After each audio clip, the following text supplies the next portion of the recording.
Okay, so these I-Na channels, they're basically responsible for depolarizing phase and contractile cells. So within phase 0, we have the opening of the voltage-gated sodium channels, and then there's a sodium influx coming in, so that's where that comes in.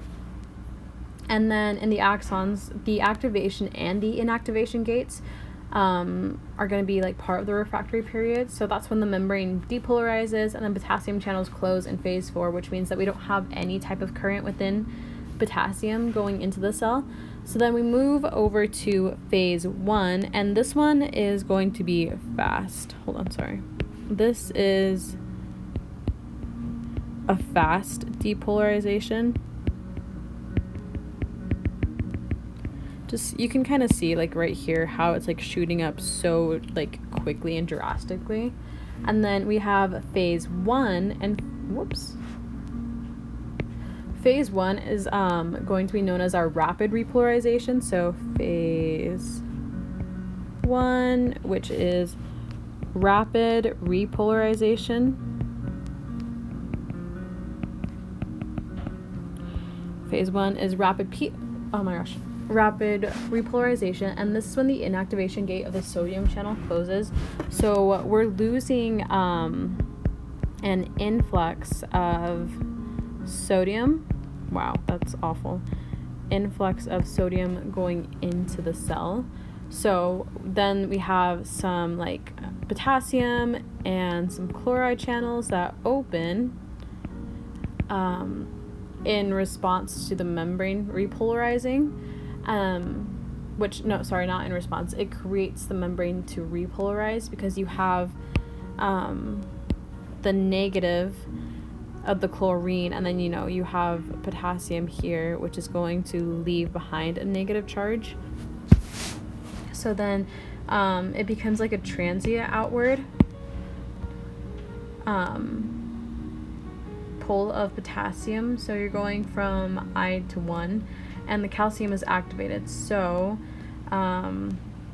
we then activate calcium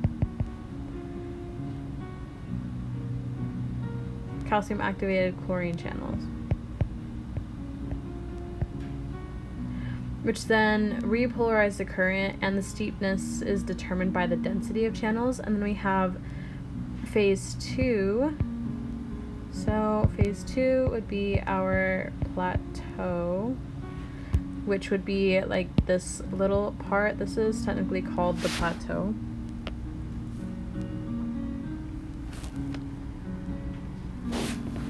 So let's see. Right here, we're going to say that we have the I2 chlorine potassium, and then here would be the calcium opening, and then also right here is when we're gonna have our IKUR channels, which put out like the ultra rapid.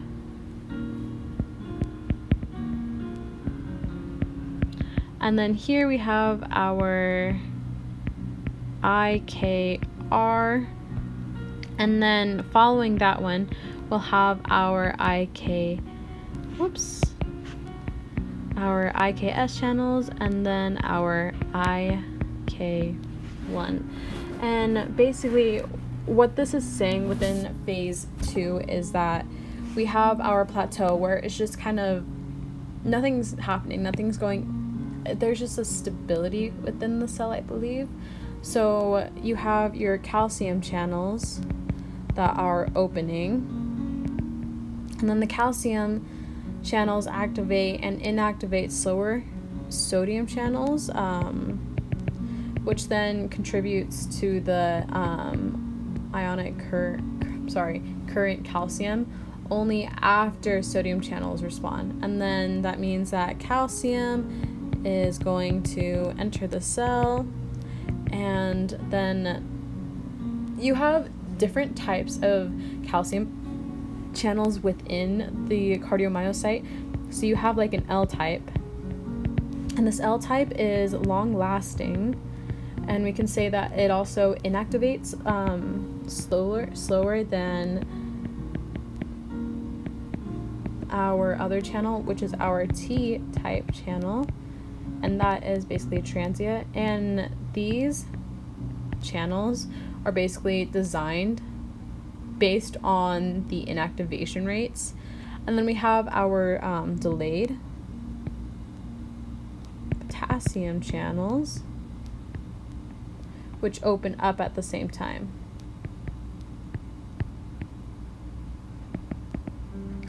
And then these ones, that's kind of like where this whole little fanatic is going on. So we have IKUR,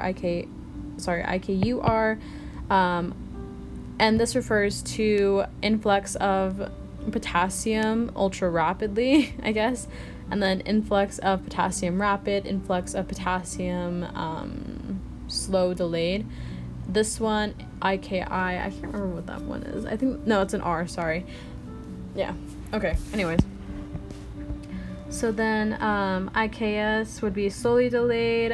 So we have our IKS, IKR, IKUR, and then calcium negates like this effect of potassium influx. So then the membrane potential is constant and it doesn't repolarize rapidly. And then we have phase 3, because I am running out of room, and this is our repolarization phase, where we're becoming more negative, because we're slowly now just starting to repolarize and come down further. So here, within the repolarization phase is where we have like a potassium efflux, which is greater than our calcium influx, which is equal to the membrane to repolarize. And then that's due to like the influx of potassium rapid channels, and then the IKS, which is the current, and then the membrane becomes more negative, so equaling membrane to become negative, causing these calcium channels to then close. And then some of the IK1 channels remain open, which means that it returns back to resting membrane potential, which is roughly around negative millivolts. I don't know why I wrote it with that. That was my bad. Negative millivolts. And then that's caused by, it's because of the reason why membrane potential is so low for this is because of the permeability to potassium, which is the reason for no repolarization. We're gonna stay on my notes because I like the way it's drawn out right now. So we're gonna not focus on whatever is happening right here, okay? I'm gonna keep that though. So we have our pacemaker potential, which means that it is auto-arrhythmic, meaning that it runs by itself. So what we have going on here is that you'll see we still have our phase 4, phase 0, but the thing that we're lacking is phase 1 and 2, kind of like where it plateaus. We're missing that plateau phase. So we lack channels 1 and 2. And this is happening within the SA node.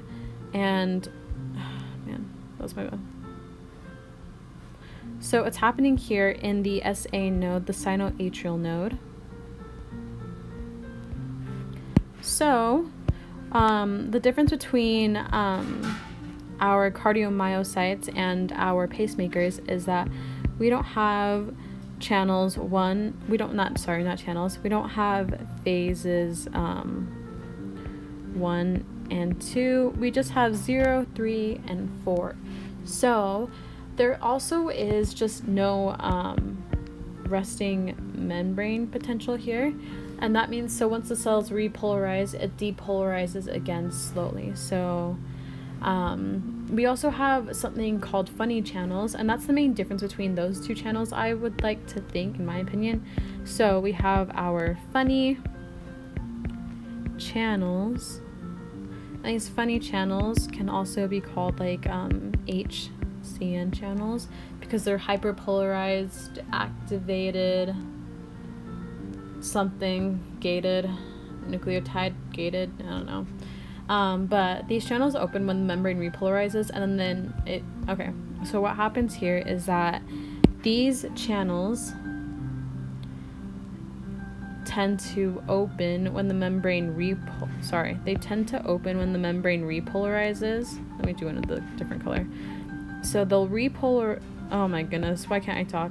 They'll open when the membrane repolarizes and then close as soon as it depolarizes.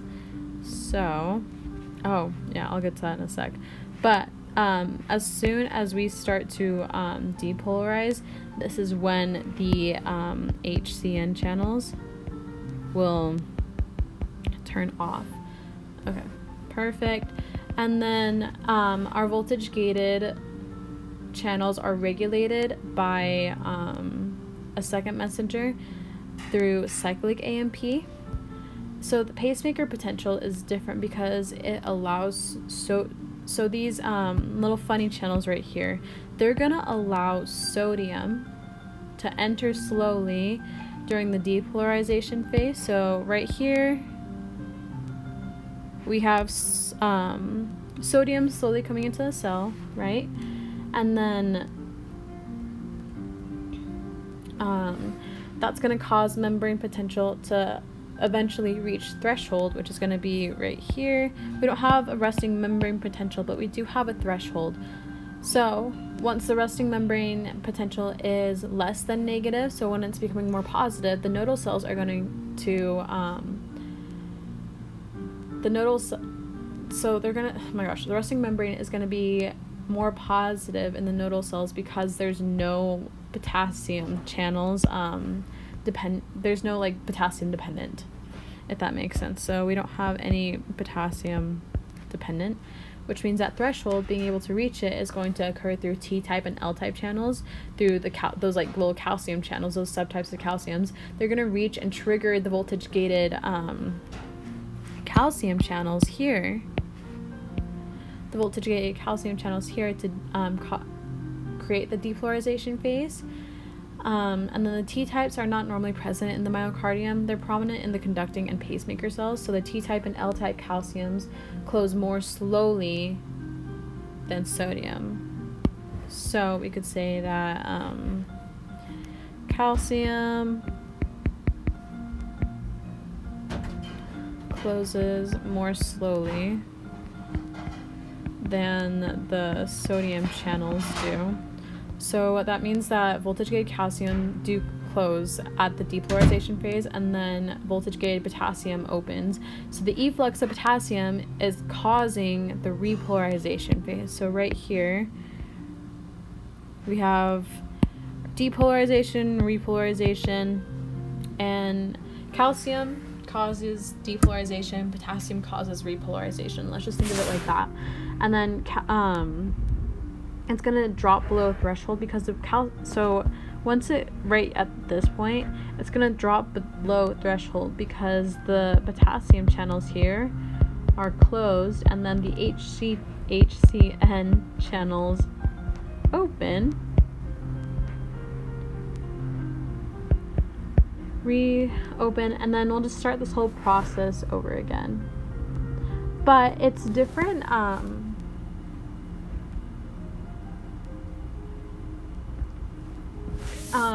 So we have different types. So we have like our sympathetic and our parasympathetic nervous system, right? So down here, you'll kind of see, I just want to include this for my own sake. You don't have to listen to this, but we have our normal resting, and we have phase 403, 403, and then pre-potential is the depolarization. This one's normal, but with sympathetic is our fight or flight response, right? So you're going to want to stimulate more conduction of the heart cells to get you out of the situation, which is going to cause an increased heart rate. So you're going to have faster depolarizations with reduced repolarizations. And then with the parasympathetic, you can see the difference between these two. This one is more frequent, while this one is slower in general. And then here in the parasympathetic, this is known as our rest or digest, we're going to have a decrease in heart rate, and they're going to be more prolonged, so a slower depolarization. And this one's going to have a hyperpolarization. Okay, now we're going to talk about electrocardiograms and then the different types of waves that are involved with them. So we have an ECG, short for electrocardiograms, and then I'm just going to draw this out really quick. So this is going to be our P wave, this is going to be our Q, R, S, and then we have our T wave right here. That was actually so bad. Let's do this. P, Q, R, S, T. Okay, that is just gonna have to do because I'm not redoing it and I don't care anymore.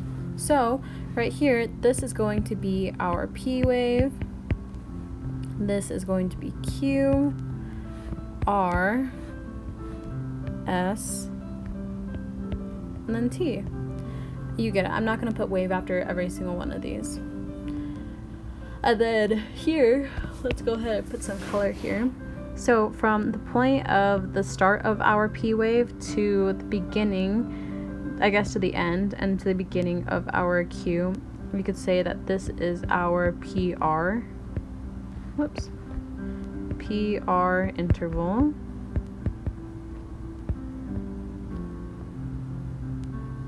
And then from this point to the end of our P wave to the start of our Q wave, this is going to be the PR segment. Okay, and then let's throw in another color. I don't know why there's so many blues and purples. But from this point to this point, this is the QRS complex.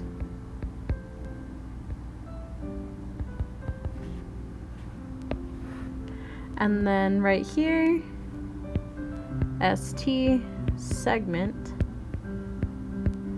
And then we have our QT interval. So from here to here,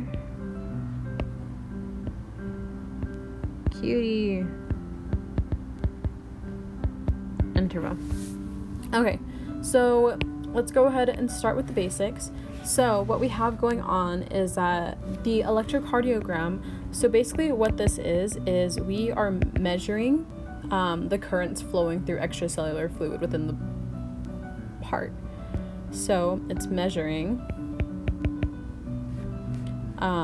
currents flowing through extracellular fluids.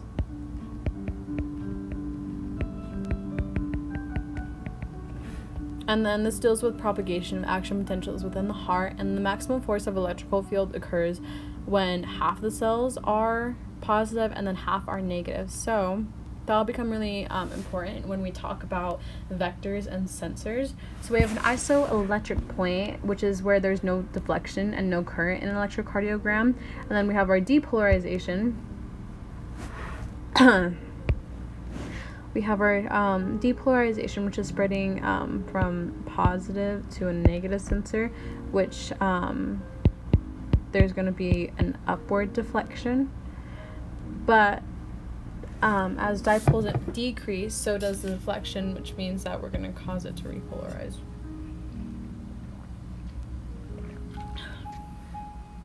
So now we're going to talk about end-STEMIs and what those are. So we have different types. So we could say that, this, I hate drawing the heart. Okay, so we could say that this is our heart, and we have these sensors here going negative to positive, and then we have our little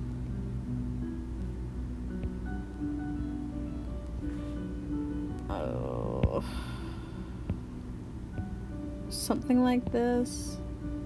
Anyways, that's not important, I guess. Okay, so we have our heart, and when we have our action potentials going, oh, this seems to be bigger, okay, going basically all around here, so we're going into the ventricles, right?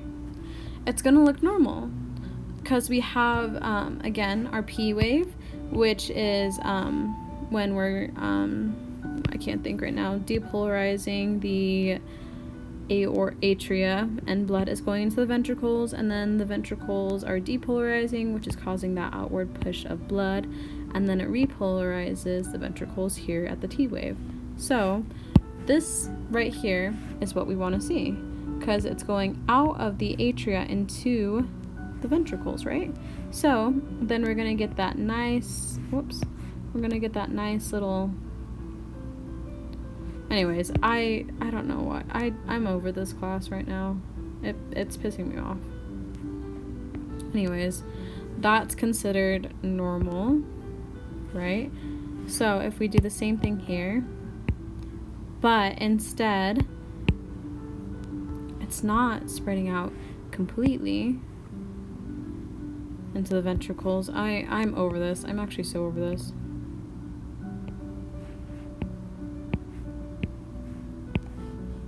Anyways, if it's just spreading to, like, say, one part of the heart, so we have, I'm actually gonna copy this one more time just in case, because I will be,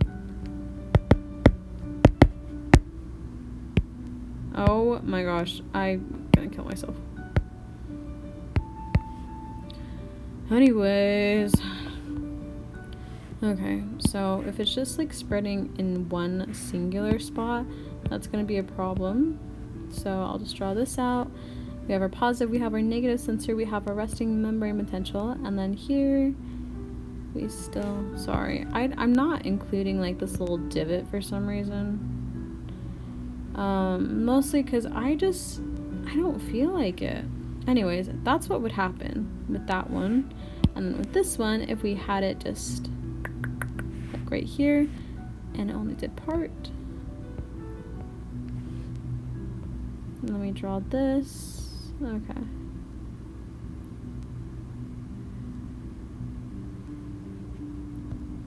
something like that. So I hate talking.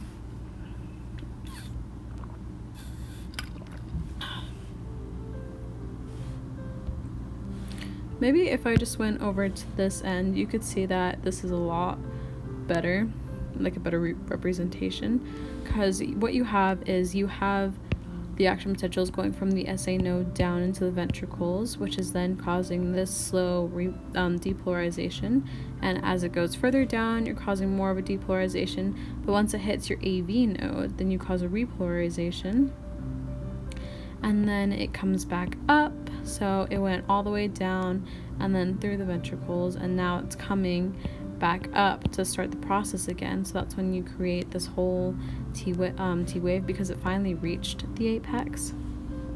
But with our current of injuries, what's happening is when right here you have this ST depression, and this ST depression is going to be caused by the negative vector at rest, because you have it going from negative down to positive, right?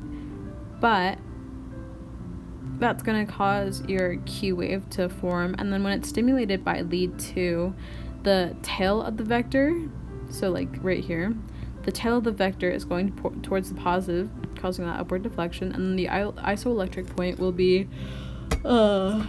setting up a dipole with the area, because you're going negative to positive. I feel like that's just so clear right now. And then the S wave of all the cells of the ventricles are depolarized, all negative on the outside of the surface.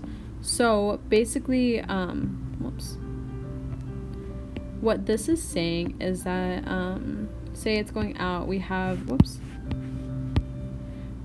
more positive on the inside, because we have our potassium coming in, and then we have our sodium leaving. So potassium ends up increasing, and then you have our IATP, and then you get your blood from your coronary arteries, right? So you get this increase in permeability, which creates like the two shorter waves, and then the endocardium has a longer plateau phase, so the repolarization lasts longer. So with the inverted T wave right here, let me go back because I like nope, inverted T wave.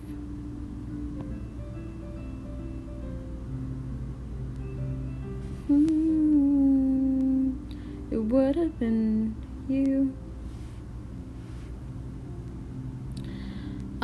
So I don't know what to talk about anymore. I feel like there's just so much information that makes me want to kill myself. Okay, so the inverted T wave indicates that the endocardium has repolarized before the epicardium, and that's caused by hypoxia in the endocardium. So when you have less,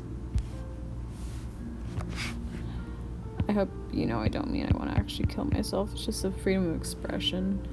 Less ATP causes less sodium, which then activates the potassium ATP, and then that leads to the resting membrane potential to depolarize, becoming more positive, and then that causes a quicker repolarization. So the endocardium repolarizes first.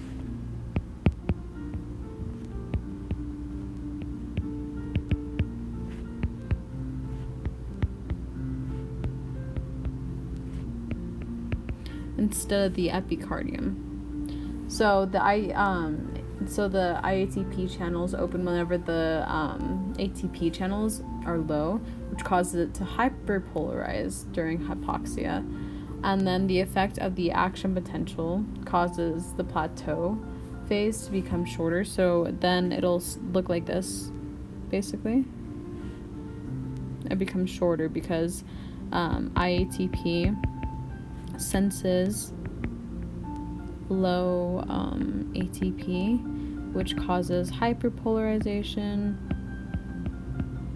during hypoxia. It's the least dangerous. And then we have our ST depression.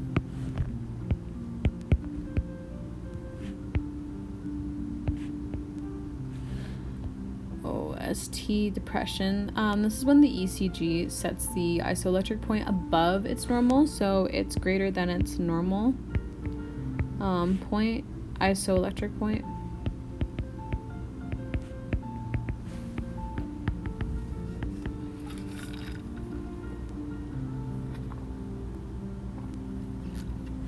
Because at rest, depolarization of the endocardium of the ventricles.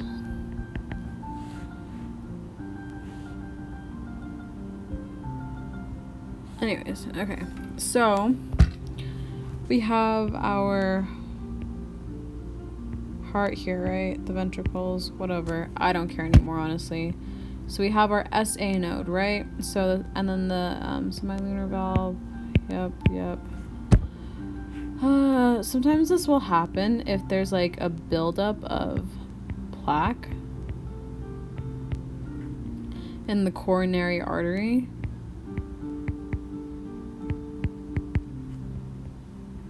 Which then travels down here. And this is when we have like more of a positive charge, and then we have negative in this little sinoatrial. I don't know what I'm saying anymore, if I'm being honest. I feel like I forgot everything already. So with the so we have the so we have a STEMI. Oh my gosh, I'm over this. I'm so over this class right now. It's making me so mad. I just don't want to do this anymore.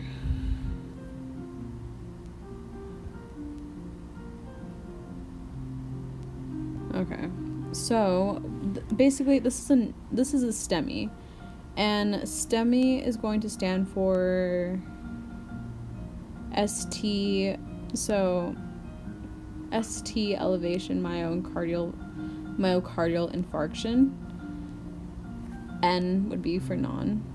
But for the ST depression, what it's going to look like is we have our normal P wave, our QRS complex, and then we got our T. But here is when it kind of jumps above everything, and this becomes its new normal. So you're going to have the greatest risk for the inferior endocardial cells and has to go back down to 0 because of all the negative, and the baseline for S is depressed compared to T. That's the whole point of this ST depression. So this is suggesting that the endocardium is hypoxic.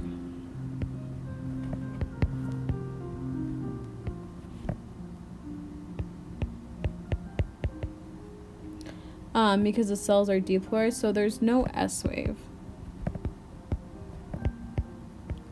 which means that all the cells repolarize.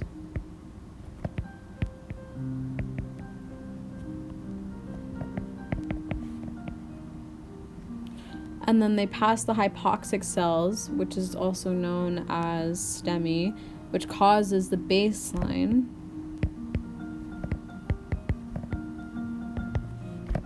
to deflect upwards.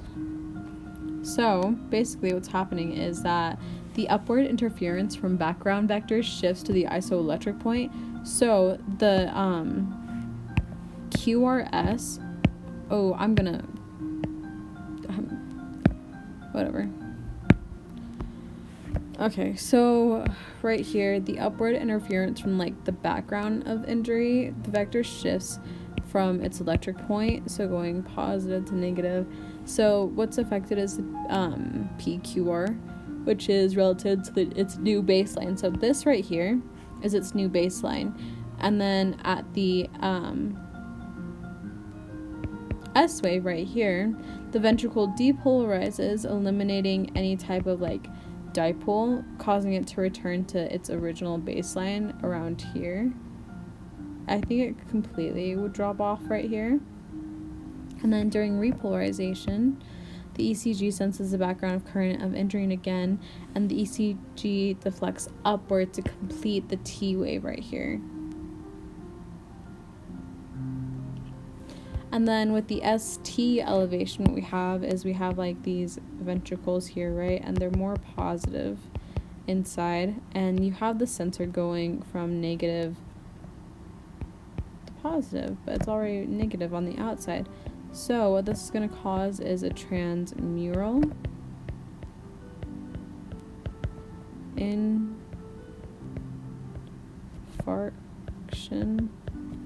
And what this one is going to look like is, is something like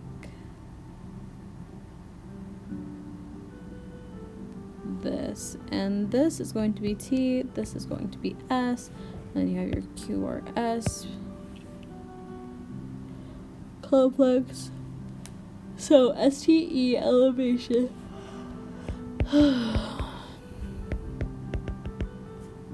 indicates hypoxic cells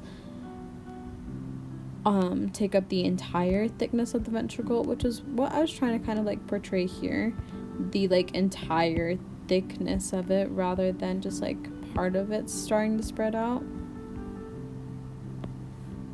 So it's taking up the entire thickness of the ventricle, also known as transmural infarct, and the abbreviation for transmural infarct would be an ST elevation myocardial infarction, which causes the baseline, so baseline then goes downward.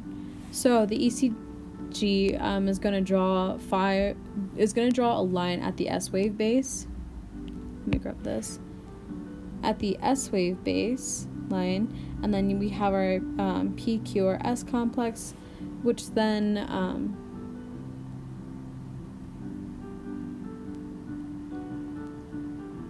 I don't know what I'm doing. Okay, this is our S, and we have our PQR right here, which causes the new baseline right here. And then the repolarization is going to move past this current of injury, leaving it negative on there. And then the ECG senses the background of current of injury, and that deflects downward towards the T wave, which creates this like elevation of the ST pattern. And this one can be really dangerous because it'll cause higher heart rate, I believe.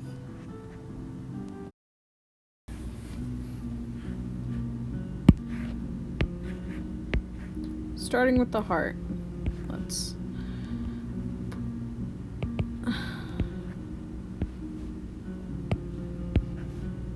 anyways, you get it. So we have our SA node right here. This is the SA node, and blood is being pumped to the Bachmann's bundle, and then you know,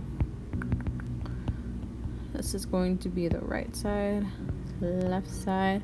We have our intercodal pathways, which is going to go down and around into these ventricles.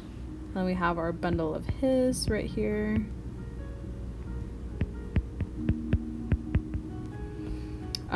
This is going to be our, this is going to be our atrioventricular valve.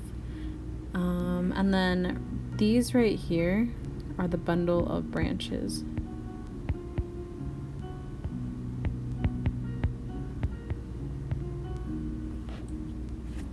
Perfect. And then you have like these little things right here. These are the Purkinje fibers. So the SA node is the fastest node, and it's in the back of the right atrium, and then its function is to set the pace for the heart contraction. It can function on its own as well. There are other parts that can spontaneously generate action potentials. This is just known as the fastest. And then we have our Bachmann's bundle, which is rapidly conducting tissue that synchronizes with atrial contraction. And then the atrial ventricles are electrically isolated through connected cardiac skeleton. And then we have our AV node right here, which delays the signal for about 0.15 seconds. It's located in the atrium. Anyways, I don't think we need to know any of that. So we have contraction, right? It's very, very similar to skeletal muscle. We have sources of calcium coming in intracellularly and extracellularly. I don't want to do this. I genuinely don't want to do this. It's literally the same as muscle contraction.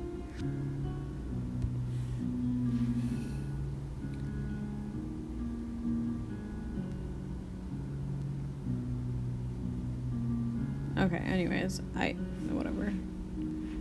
Explain the role of calcium in cardiac muscle contraction. Include mechanism of release into the cytosol and its return into the sarcoplasmic reticulum and extracellular fluids. Okay. It's a source of calcium. Blood calcium changes significantly and affects the heartbeat. So, and if we have too much, we could say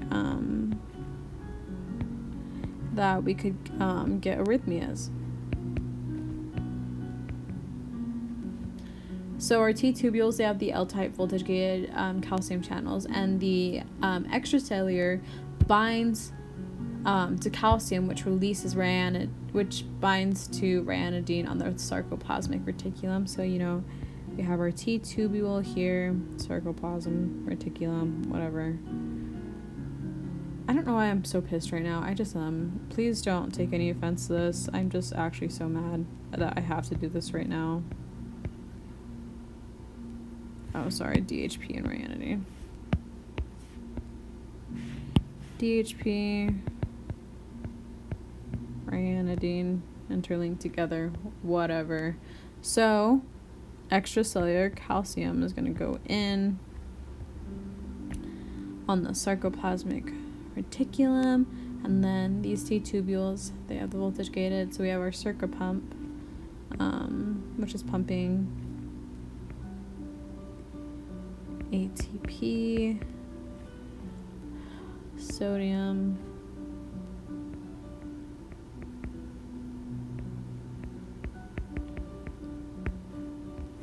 anyways.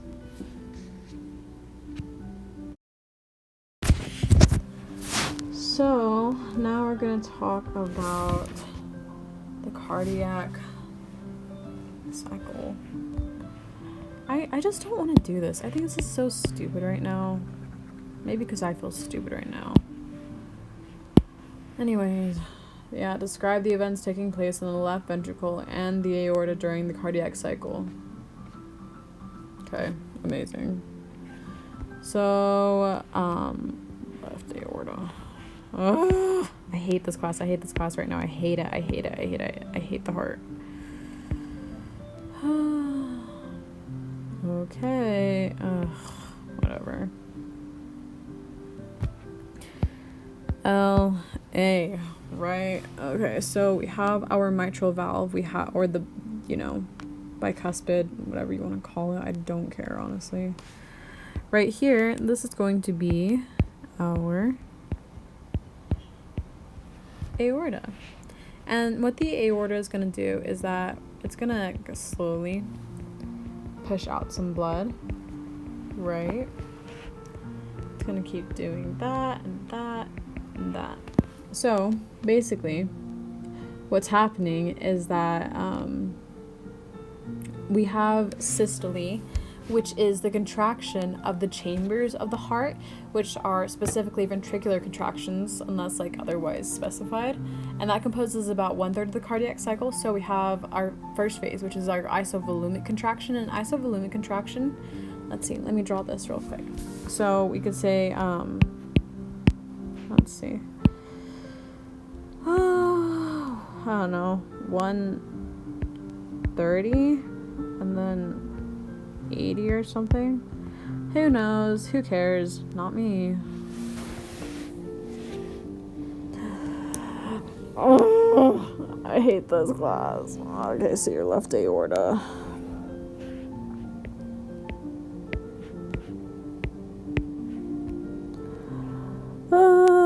Left ventricle. Right. Yeah, so we have our depolarization, and then it's pushing in blood, and then we get this huge rapid inflow. And guess what that's called? Rapid inflow. Crazy. And then here, very, very similar, except we're not going all the way up. You are mine again.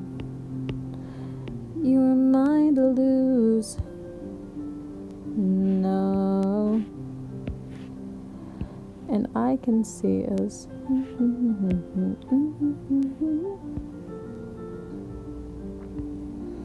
Okay, so we have our isovolumic contraction right here. And this is going to be when the ventricular pressure quickly rises until the ventricular pressure exceeds the atrial pressure. So we have our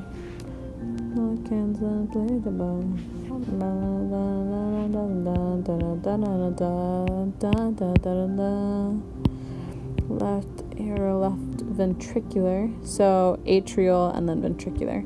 So what's happening here is that the left ventricular is exceeding our left atrial pressure, and this is when the ventricles are contracting, of course.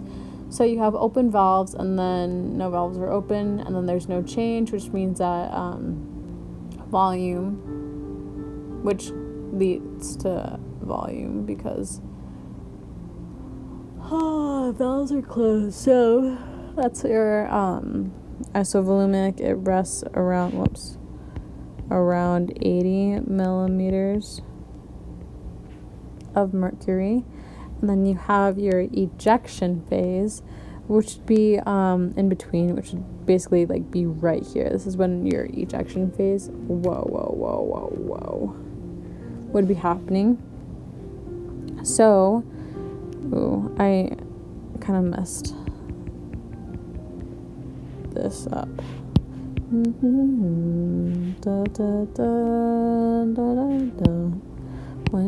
Okay, so right here at this point, this is when we're gonna have like no closing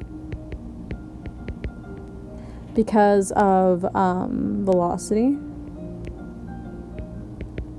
and the pressure prevents it from closing. So, and then right here at this, I feel like I needed to, this will be our dichrotic notch.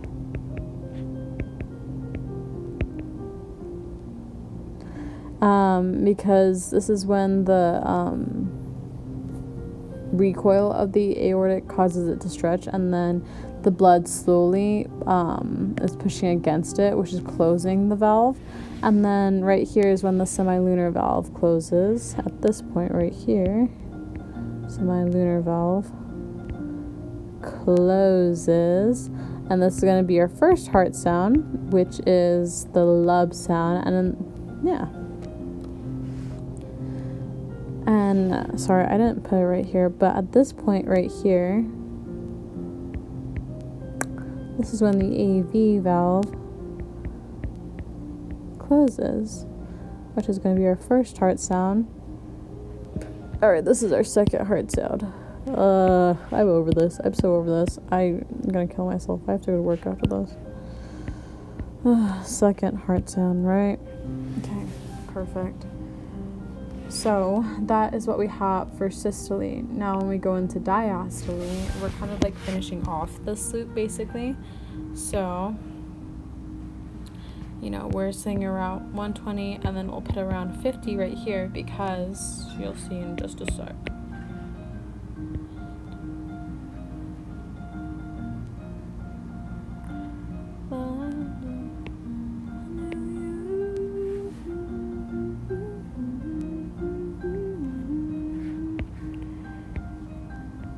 Okay, so here, this would be when the atrial basically like tops off the ventricle, or sorry, atria tops off.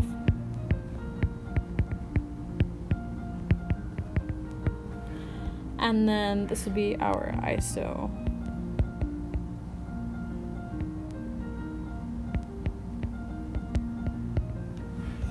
And then this would be when we kind of relax, when there's no inward force of blood going either in or out. So this would be our end diastolic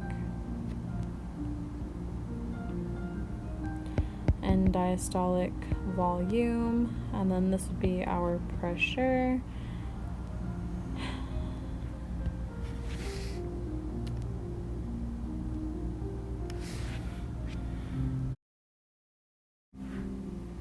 For work. So this is going to be our LVP, which is also known as the loop volume pressure, and then we have our loop volume. So let's say we have, okay, let's draw this fun little graph right here. This is going to be represented as our inotropy. And then if you go a bit further down, this one right here will be our, inotropy. So this is when it's increasing, and then this is when, let's see, it's decreasing. Inotropy. This is when it's decreasing, because you can see that right here, it's becoming, its volume is becoming less than what it is with inotropy. Like, there's just less.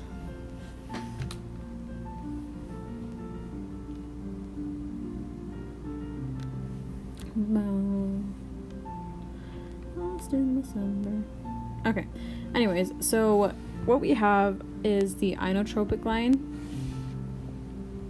Let me go over here, actually. Never mind. No.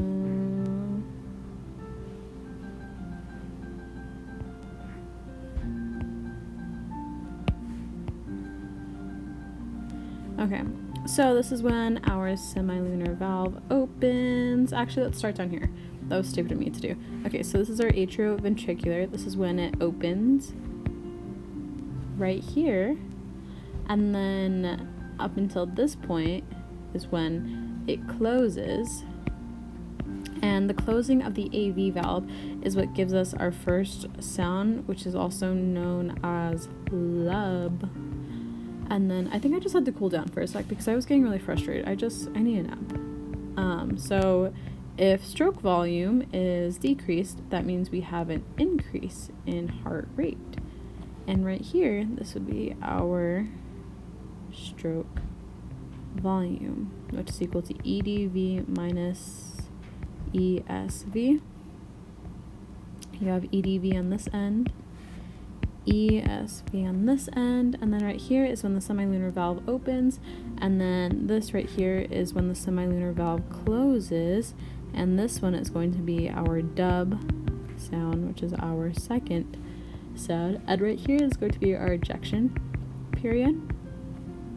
And from what I understand, ionotropy is basically the force of contraction. Wow, this is an amazing photo. I should have done this one. Is the force of contraction.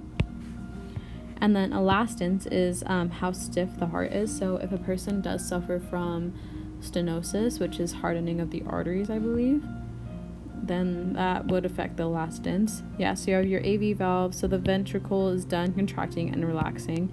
And then your atrial valve shuts. And this is your preload, which is how much stretch cardiac cells are being stretched before contraction, and this involves your cardiac output and stroke volume. So no valves are open, no blood is moving. And then right here is your ionotropy again, which is the force of contraction. And then you have preload. So preload is the amount of stretch and how much blood is in there. So if you have an increase in blood volume, you'll have an increase in water volume. And then if you have a decrease of blood in the aorta, you're going to have an increase in resistance. And then afterload, which is going to be seen right here when the semilunar valve closes, is when the ionotropy, the amount of force required to expand the heart when it contracts, is completely contracted.